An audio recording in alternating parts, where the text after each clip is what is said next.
Welcome back to a game that I definitely am not terrible at and I've never struggled in. Ever. Show. Ow!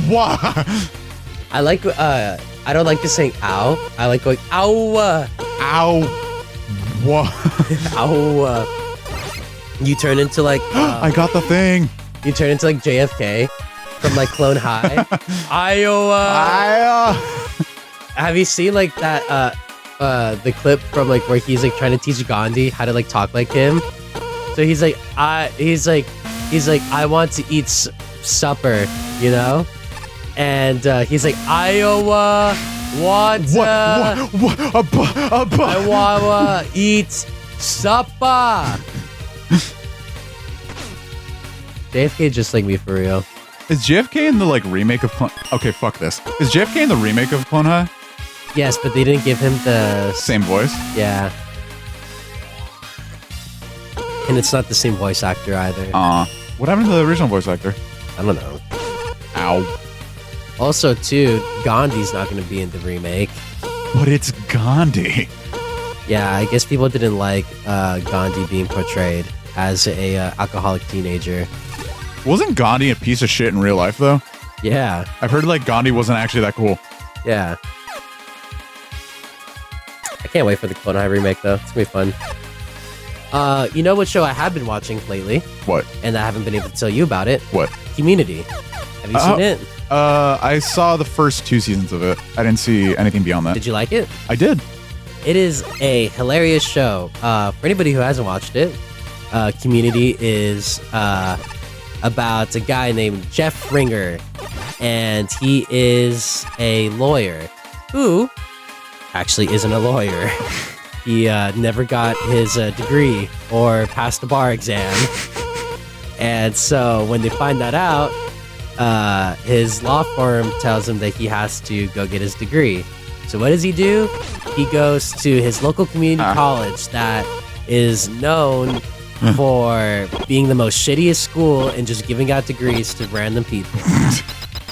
So he goes to community college, where he meets a funny group of friends, and it's about their hilarious antics and them trying to get their degrees. And hijinks ensue. And hijinks ensue. And one person who is of note in the show, who gained a lot of popularity from the show and thereafter, Donald Glover. Childish Gambino. Yep, the king himself. Hold up. Pausing. All right, we're back.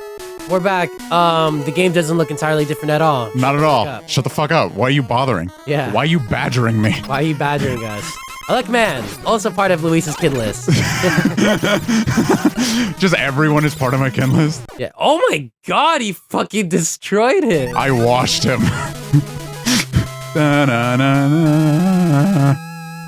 Jesus. Nice. The game doesn't look totally different. No, it doesn't. Why are you badgering me? Back to it. Okay, Vince.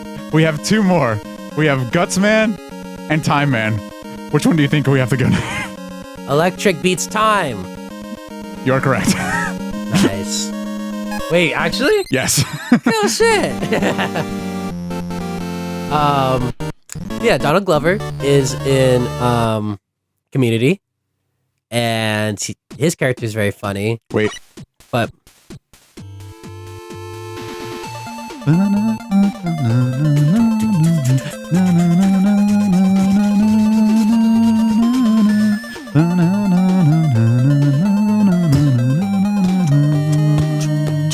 this is such a banger. Yeah, and I forget her name. She's the manager in Drake and Josh. Oh, I can't remember the actress's name. Yeah. In the show, she's named Shirley. Yeah. She's very funny. There's also Chevy Chase, the notorious racist. Chevy Chase, who is a pretty decent actor and a horrible racist. Actor. He is an amazing actor. He is. When he gives a shit about what he's doing, he's a great actor. Exactly. National Lampoon. He gave a shit about it, so he's very good at National Lampoon. In Community, he's hilarious. He is very funny. Oh, he's very funny in Community. He's just like, an awful human being. Yeah. I think in Community, they just let him be himself because in Community, he's just very racist. So they were just like, go I'm ahead. convinced they didn't even give him a script. They just let him on stage. Oh my god. There is, so the characters go, Jeff Ringer, our main character. Fuck. Troy, played by Donald Glover. God damn it. Wait, I have the thing. Let me look up the cast list so that way I actually have their names. There's Chevy Chase, who plays Pierce, the notorious racist. Danny Pudi, who plays Abed. Oh, fucking. I fucking love Abed. Great, one of my favorites in the show. Allison Brie, who plays Annie. Ow. Oh my Gillian god, I have Jacob, so little who health. plays Britta, not the filter. Jim Rash, who plays the Dean, which is like one of the most funniest characters. The girl who Luis had mentioned from Drake and Josh, Yvette Nicole Brown, who plays Shirley. There you go.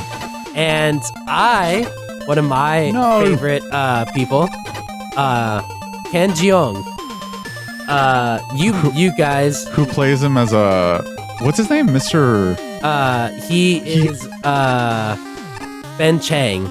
Yeah. Senor Chang. Senor Chang. As he likes to be called, because this Chinese man teaches Spanish, teaches right? Spanish, Yeah. yep. You guys may remember him Fuck me. from The Hangover. He plays like the main guy who like gets them all fucked up in The Hangover and goes parachuting and all that. So in Community, he is probably the most unhinged character. Which is saying a lot. Yeah, which is saying a lot. When you watch the show, they're all fucking insane, but Senor Chang is by far the most craziest in the fucking show. God damn it. There's a beginning skit that is my absolute favorite. So like it opens up with, so you know, like I said, they all take the same Spanish class as each other, and that's how they became friends. You know, they're in the same study group for his class, and it's the end of the day, and Senor Chang is just saying adios, and all of them are going like adios, like, you know, repeating back, you know, like as you sometimes do in language classes. Teacher says something, Right. and you repeat it back. And he's like, adios, adios, adios, adios. Guys, I'm trying to get you to leave. The bell rung.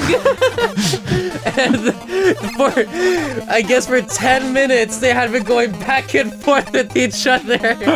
He had just been saying adios to them, trying to get them to fucking leave. That's one of my favorite skits. There's also Troy and Abed in the morning. That's great. And yeah, if anybody hasn't seen Community, you should watch it. It's on Netflix. Has 6 seasons. Very great show. It gets a little it's not sad or a little hard to watch. It always makes me sad when characters have to leave the show. That's just it, you know? It's very God damn it.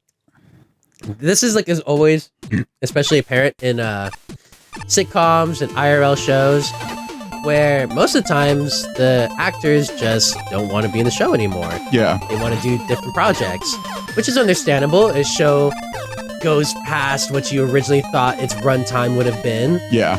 and you want to move on. Donald Glover was making a lot of money being Childish Gambino, and obviously he didn't want to just do TV anymore. He wanted to pursue rap, so he left the show. Chevy Chase, however, was just racist and was kicked off the show. It's so funny how it's like the dichotomy of, like, you know, Donald Glover, like, he rose up the ranks in the comedy game, like, he got like his big break with Community, and then like he started hitting it off with music, and then it's like, man, that's so cool. And then with Chevy Chase, it's like, yeah, he was just a horrible racist. Yeah. Oh my god. Luis. I'm convinced there's a ghost that's in my controller. Show. Sure. You know, okay, because we were talking about Chainsaw Man, right? Speaking of like characters leaving, one of the main reasons why I think Chainsaw Man is such a good shonen is that like when characters die, they fucking die. Yeah. There's not something like Goku or like not some Goku bullshit of like we'll get them back like 5 minutes later. Like, no, when a character dies in Chainsaw Man, that motherfucker is gone. Yeah. And I fuck with that. I'm not saying we need to kill off more characters. All I'm saying is that like if a character is going to be killed off, they should stay dead. You know what anime like first like did that shit to me where like I realized that motherfucker was never coming back? What? When I first started watching JoJo. Oh, really? Because when a character dies in JoJo, the narrator comes in, states the person's name, and says, this person died on July 15th, like 1980 something. Like gives a full-on timestamp and everything for their death. That way you know this isn't bullshit. This person is dead. You know what? You know what I got introduced to with that? Gurren Lagann. Oh my god, dude! In Gurren Lagann, when episode 9 happened, I cried so hard. Yeah. Gurren Lagann is that one hurts. It was just like, oh god. I still haven't never gone back to rewatch Gurren Lagann, and I feel that's just because like it's so special to me that I'm like I can't do that to myself. Because I always have that. Do you ever get that fear of like? Where you're like, that's good. Yeah, like you're thinking about like maybe rewatching something. You're like, I don't know if it's still as good as it was when I first watched it. That's why I'm like scared to rewatch Gurren Lagann. I was like that with Soul Eater, and then I rewatched Soul Eater, and I was like, nope, I still love this. Although I feel like if I rewatch Gurren Lagann, that shit would still be hype. Yeah. What's it called? I remember like when I first watched Cowboy Bebop, and I saw the very end. I was like fucking destroyed, dude. That shit destroyed me. You think Spike died? Yeah. Because I've heard so many theories about like what the fuck happens after the end of Cowboy Bebop. And like a lot of people seem to think that Spike didn't die. That's a theory? Nah, that motherfucker's dead.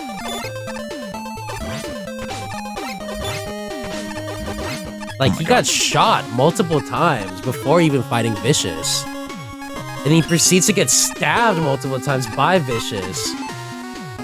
Pretty hard one. Like, he's dead. I think Spike dies. He for sure dies. Because all the people who find his body are just now ex-members of, like, the now disbanded syndicate. So it's like, why the fuck Oh my god, what the fuck? I pressed the jump button! It's like, why the fuck are they gonna help Spike? You know? Yeah. He just ran up in there and started killing all of them. It was fun. Although I do you like that trope? Because I fucking love that trope in like shows or stuff where like just the storm the castle trope. Yeah, it's like the best. That shit's so hype. And the thing is, so I like that trope, right?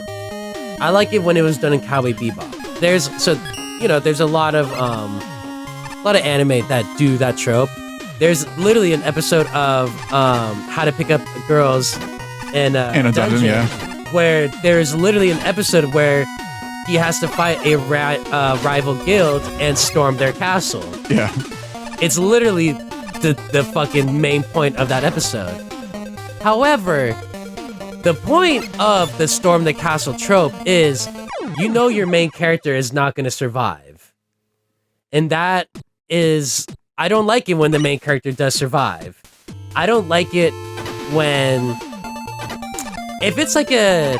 What the fuck? If it's like a fantasy anime where like our character's OP as fuck, like Overlord, you know, where they just like destroy everything, sure, whatever, they can live through that, right?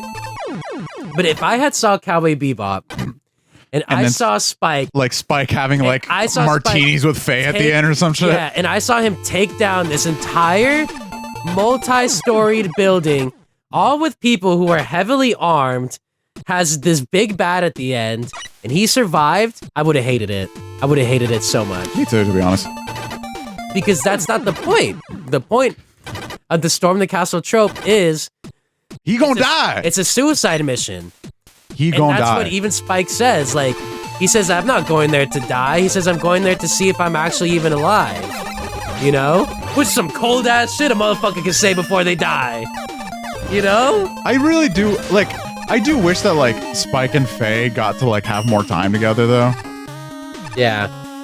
Because you can tell they really did give a fuck about each other.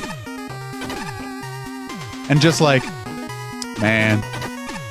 I'm like the horse on the beach, just man. Man. But, like, getting washed by this level. You are. Yeah, I don't like the storm the castle trope when main character lives. Because that's not the point of it. The point of it is our hero goes there to sacrifice themselves, basically.